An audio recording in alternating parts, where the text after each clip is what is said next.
Olá, agora sim, vamos falar um pouco sobre a criança do movimento. O que significa dizer que uma criança é do movimento? O que você precisa saber sobre a criança do movimento?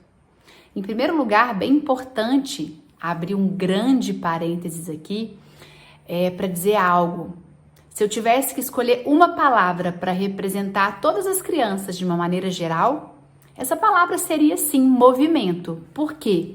Porque é a forma que qualquer criança tem de entender o mundo, de aprender, de se expressar, de se entender enquanto um ser aqui nesse mundo, a forma que a criança tem de demonstrar o que ela aprendeu ou de existir na sua própria construção, é se movimentando, experimentando livremente, independente se ela é do movimento ou não.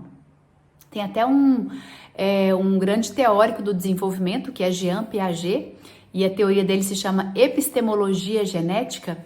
Ele vai dizer que as crianças dos 0 aos 2 anos, elas estão numa fase de desenvolvimento cognitivo que se chama sensório-motora. E o que significa dizer isso? Significa que a forma que a criança tem de se relacionar com o outro, de aprender, de se expressar, de fazer qualquer coisa, é pela via do corpo, dos órgãos dos sentidos, é pelo movimento, é pela ação, é pela exploração. Então, criança é movimento, criança é experimentação, tá? Dito isto, fecho esse parênteses, porque não quero, com esse curso, com essa fala, com o que eu trago sobre as crianças do movimento, dizer que, ou querer que as pessoas interpretem que ou a criança é do movimento ou ela é quietinha. Não! Tem crianças aqui, tem crianças, por exemplo, aqui em casa, tem a Mel que chegou, tá com 7 anos, sempre foi uma criança muito ativa, muito curiosa, muito brincante, cheia de ideias, comunicativa, que busca experimentação. Sim, ela é uma criança saudável. Aí nasceu o Ian e eu percebi visceralmente a diferença da intensidade, na necessidade. Então, toda criança saudável se movimenta, experimenta, quer pegar, quer cheirar, quer escutar, quer sentir o gosto. É assim que ela aprende, é assim que ela entende o mundo. Ou seja, como é que uma criança pequena vai entender o que é gelado? Se você fala para uma criança, isso é gelado, ela vai escutar, mas ela só vai entender, apreender aquilo ali quando ela encostar no gelo. Quando ela colocar o picolézinho na língua e alguém fala gelado, ela olha, gelado é essa sensação. Quando ela pegar numa garrafa de suco na casa da avó, que tá ali suadinha, ela encosta, tá gelado. Ela vai entrar no chuveiro, a água do chuveiro tá gelada, ela morre de frio. Ela vai dar um pulo na piscina, tá gelada, põe o pé na cachoeira, ai, tá gelado, no mar tá gelado. Ela vai sentir pelo corpo o gelado. Ela sente, o adulto nomeia, ela representa simbolicamente. Depois, quando alguém falar, tá gelado isso aí, ela já vai associar. Opa, gelado é aquela sensação, mas primeiro, para ela aprender, ela precisa de sentir. Como uma criança vai entender o que é dor, o que é dodói? Quando ela machucar. Ela pode ver o outro machucar, o outro chorar, ela vai ter isso como memória, mas ela vai entender mesmo o dia que ela cair e ralar o joelhinho no chão de cimento, o dia que ela cair da árvore e machucar o bracinho, o dia que, quando ela sentir o dodói, o que é a dor. Então a criança primeiro, do 0 aos 2 anos, ela aprende, ela constrói a sua inteligência a partir dos órgãos dos sentidos. Ela precisa experimentar, ela precisa imitar o adulto corporalmente. Criança saudável se movimenta, é movimento. Mas algumas apresentam naturalmente uma necessidade de movimentação e experimentação para além, quando comparadas com seus pares. Essas são as que eu venho chamando de crianças do movimento. Não precisa ser especialista em desenvolvimento infantil para a gente ver essa diferença de necessidade.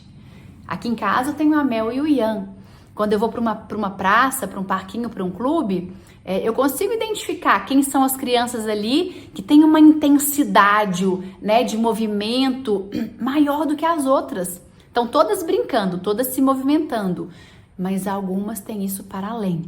num contexto de uma sala de aula, isso aparece. Crianças quando se juntam, a gente consegue ter esse referencial. E então esse é um ponto importante. Não, eu não quero dizer que ou a criança é do movimento, ela se movimenta, ou ela é uma criança quietinha, não. Mas a criança do movimento, ela tem essa necessidade de expansão maior do que as outras. A gente consegue perceber isso. Isso diz do ritmo biológico dela. Toda criança precisa de momentos de expansão e de contração, de retração. Ela precisa do fora e do dentro, né? Como o ritmo da respiração. Para dentro e para fora.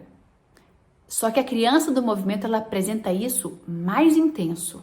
Ela apresenta uma necessidade de expansão maior do que as outras crianças, tá? Essa é uma referência para você começar a prestar atenção aí. E de onde surgiu esse termo criança do movimento? Vou contar uma história para vocês que precisa ir lá na minha formação. Quando eu ainda era estudante de psicologia, eu fazia estágio na escola dos meus avós paternos, uma escola de educação infantil. E essa escola tinha a criança, suas necessidades e interesses como centrais na proposta pedagógica. E uma vez a gente recebeu uma criança de 8 anos que já tinha sido convidada a se retirar de 3 escolas de Belo Horizonte. Porque não parava quieta em sala, fazia muita bagunça, causava transtorno na relação com os professores e colegas. E a gente recebeu essa criança na escola Eduque. E a minha avó me orientou para que eu, Cecília, ficasse por conta dessa criança, fora de sala de aula. E aí minha avó falou: Cecília, você vai ficar por conta dessa criança. Sem criar expectativa de que horas que ela vai para a sala, que horas que ela vai fazer aquelas atividades, que hora...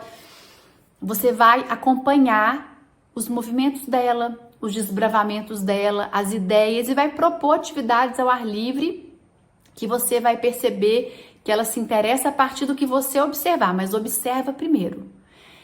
Uau, né? Uma super lição que eu tive da minha avó ali. Eu confesso que no início eu fiquei bastante apreensiva me perguntando, será que é esse o melhor jeito de ajudar essa criança? E eu queria, né, ali ainda muito ingênua, muito imatura, cheia de ego também. Eu quero fazer com que ela consiga ir para a sala e fique lá quieta com os colegas. E a minha avó falava comigo muito, sem expectativa, você vai acompanhar essa criança. E um dia eu estava angustiada, falei, vó, tem certeza que é isso mesmo? Já tinha assim uma semana e ele não queria saber de entrar para a sala, ficava um pouquinho e saía, buscando só, né, os movimentos de muita expansão pela escola. A escola tinha um espaço físico maravilhoso, ao ar livre, com a natureza. E a minha avó me falou com toda a sabedoria dela, Cecília, a disciplina de uma criança não tem que ser forçada. Ela vem naturalmente pelo interesse. Criança interessada é criança disciplinada. Ela vem naturalmente pela confiança que a gente constrói na relação. Você abrindo espaço para escutar essa criança, ela se sentindo escutada por você, compreendida, validada, ela vai se fortalecer emocionalmente, vai se sentir segura e vai criar confiança em outras pessoas. Mais uma grande lição ali da minha avó, né? E fui fazendo o que minha avó foi me orientando, fui entendendo que aquela criança era uma criança que gostava muito da terra, né, de passar as coisas no corpo. Então eu comecei a propor pintura com as mãos, pintura com tinta guache com os pés. Eu pegava papéis grandes, espalhava no chão, argila, terra, a gente tinha muita terra na escola, trato com horta, tínhamos muita horta também na escola que a gente podia transitar livremente. Tinha um riacho, né, no fundo da escola, eu levava ele para o riacho para a gente andar descalço, pegar pedrinhas, várias experiências sensoriais e acompanhando muitos desbravamentos dele.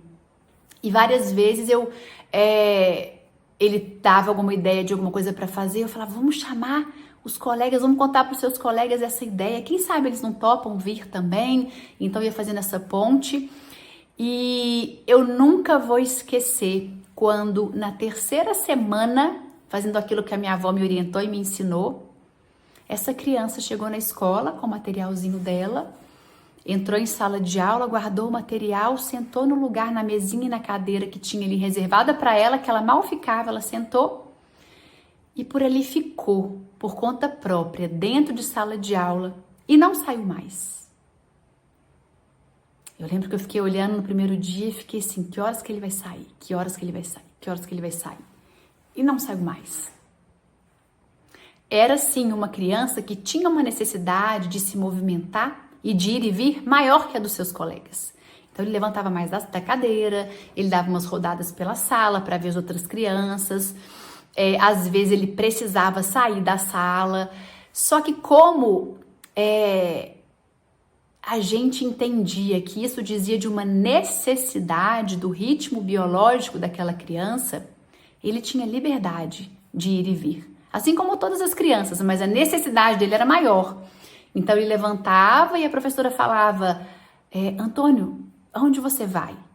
Eu vou ali beber água. Tá bom, eu te espero aqui. E essa confiança, né, esse respeito à necessidade daquela criança, do ritmo biológico daquela criança, a possibilidade que ele tinha de expansão, de ir e vir, foi mobilizando nele segurança, confiança na relação, no outro, a confiança e a certeza de que ele ia entrar naquela sala e não ia ser aprisionado. Ele estava ali porque ele queria, porque tinha sentido, fazia sentido para ele. Ele tinha interesse em estar ali, ele tinha confiança naquela relação. E, surpreendentemente, cada vez que ele saía de sala, ele voltava super rápido. Super rápido. E participava ativamente, de forma muito interessada no que era proposto.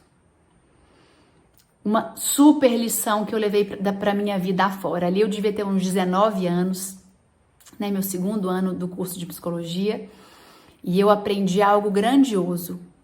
Crianças que têm essa necessidade de experimentação e movimentação, quanto mais a gente abre espaço para o livre experimentar, mais elas se acalmam, mais elas centram, mais elas correspondem, mais elas respondem, mais elas colaboram. E então, né, de onde vem o termo criança do movimento? Depois dessa experiência na escola, eu fiquei alguns anos trabalhando com os meus avós, tive esse privilégio de aprender, beber de uma fonte muito respeitosa, muito humanista. Estudei nessa escola dos meus avós, então eu fui uma criança muito brincante também, eu tive muita liberdade de um brincar livre, de estar fora, de pé no chão, de ter contato com terra, com grama, visceralmente, sensorialmente. Trabalhei nessa escola há alguns anos, comecei a atender crianças no meu consultório de psicologia em 2002. Aliás, me formei em 2002 e comecei a atender em 2003, eu tinha 23 anos. E comecei a ficar muito espantada com a quantidade de crianças que chegavam para mim como crianças problema, já pré-diagnosticadas. É hiperativa, tem TDAH, essa criança é terrível, sem limite. Quando eu ia escutar, quando eu ia acompanhar nos atendimentos, eu falava, gente, mas é uma criança sedenta por um brincar mais intenso, é uma criança que busca um olhar, uma comunicação cheia de ideias, tão desbravante.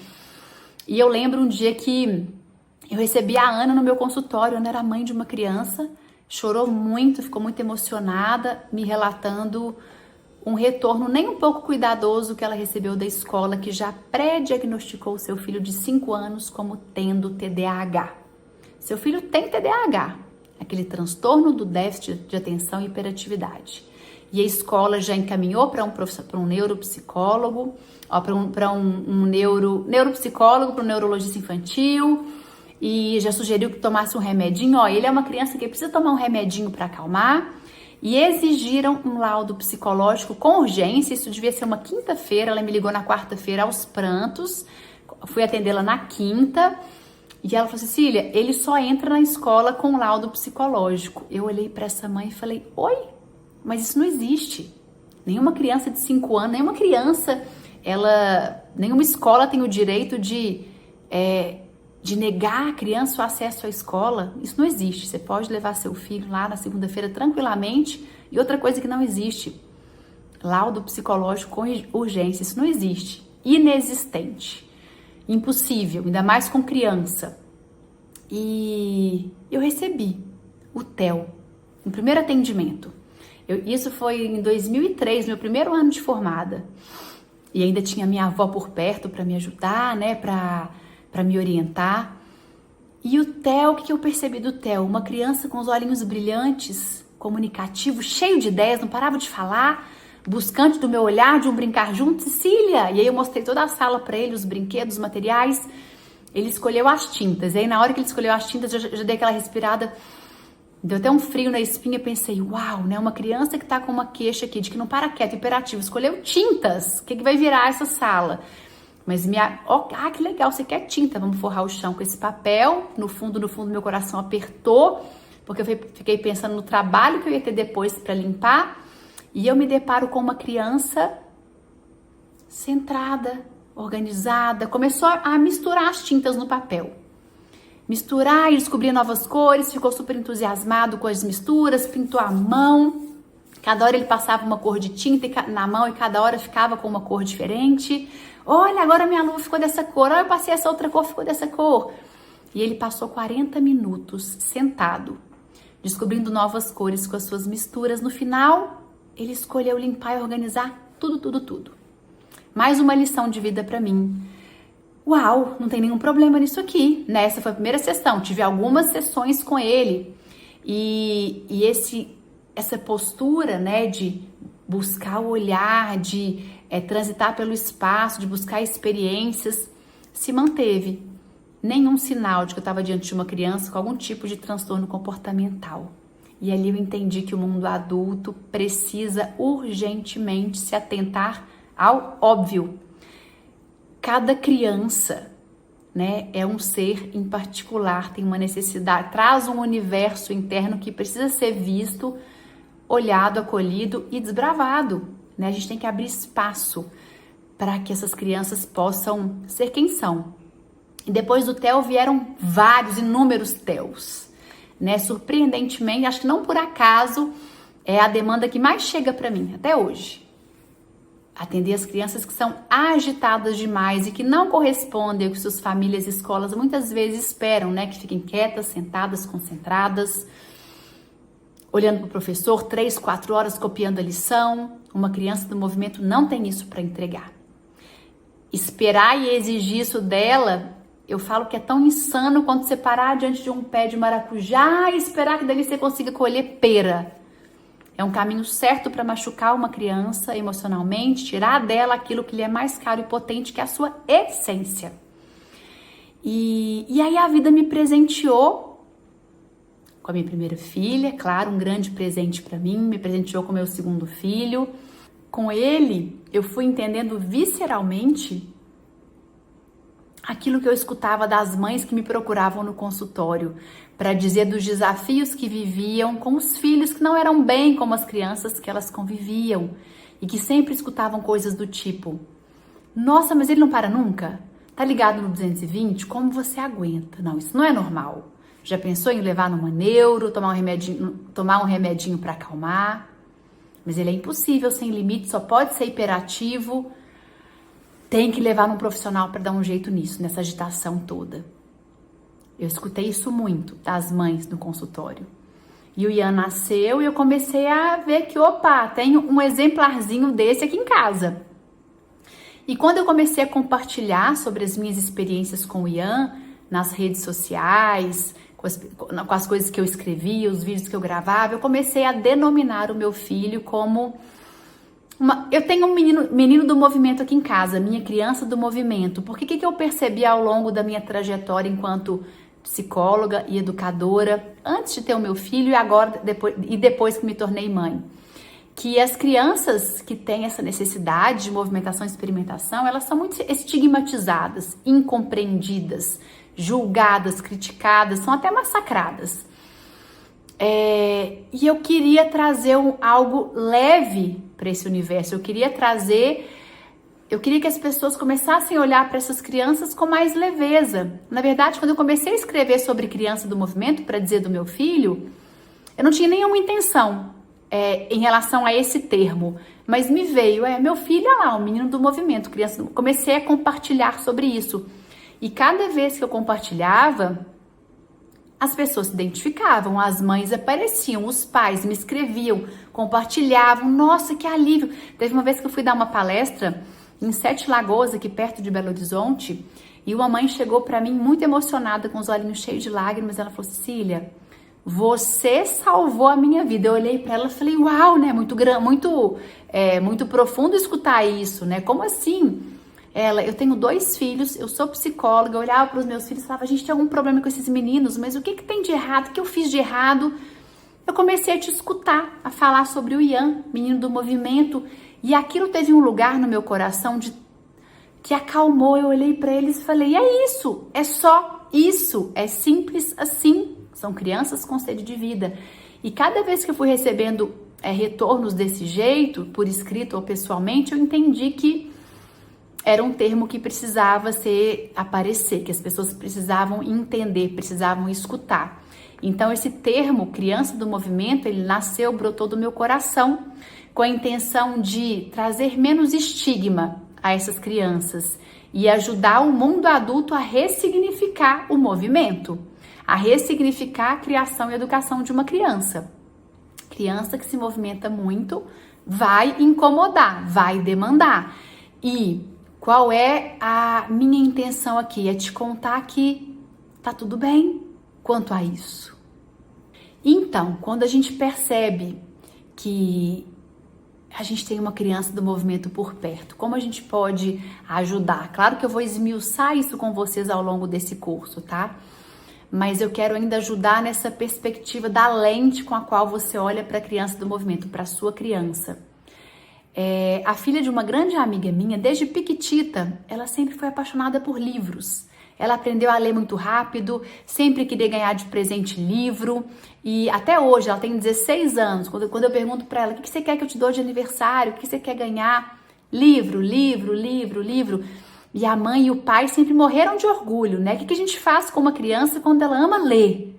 A gente dá livro, a gente proporciona oportunidades de leitura. Um dia eu levei ela para passear, falei: vamos na Biblioteca Central de Belo Horizonte. Uau! A gente vai estimular, isso é bonito, isso é potente. E como as pessoas se orgulham no nosso contexto social e cultural, como se orgulham da criança que ama estudar, que ama ler, que ama matemática, né? O nosso contexto valoriza muito a criança que tem a inteligência intelectual mais aflorada, né? Esse interesse mais aflorado, essa facilidade na leitura, na escrita, no raciocínio lógico matemático.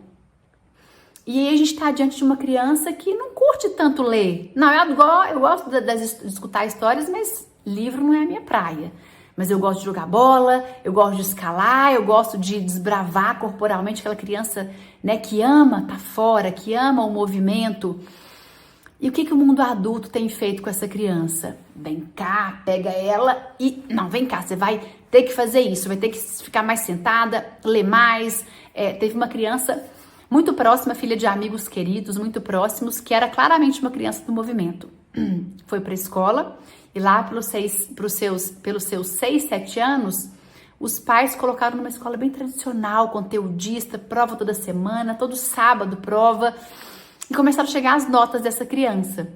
E eles perceberam que em matemática tinha uma dificuldade, a criança sempre ficava ou na média ou um pouquinho abaixo da média. O que eles começaram a fazer? Saiu da natação, saiu do futebol, foi para aula particular de matemática, ficava o tempo todo ali, né, na matemática, no estudo, naquilo que ele não tinha tanto interesse, não era tão bom. O que começou a acontecer com essa criança? Ele começou a ficar apagadinho, começou a ficar ansioso e começou a comer, a descontar a ansiedade na comida, começou a engordar rápido. E aí os pais perceberam que tinha algo acontecendo, né? E aí vieram me procurar e eu falei: a minha percepção é essa, né? Vocês tiraram a potência da criança, vocês estão abafando, tirando o espaço para ele vivenciar aquilo que ele veio para entregar, para vivenciar. O nosso contexto social, cultural, valoriza pouco o movimento, o esporte, e valoriza demais o intelectual, o intelecto. E quando a gente percebe que estamos diante de uma criança do movimento, a gente precisa abrir espaço para que ela seja quem ela é. Ela precisa de tempo e espaço para vivenciar sua necessidade vital, que é de experimentação corporal.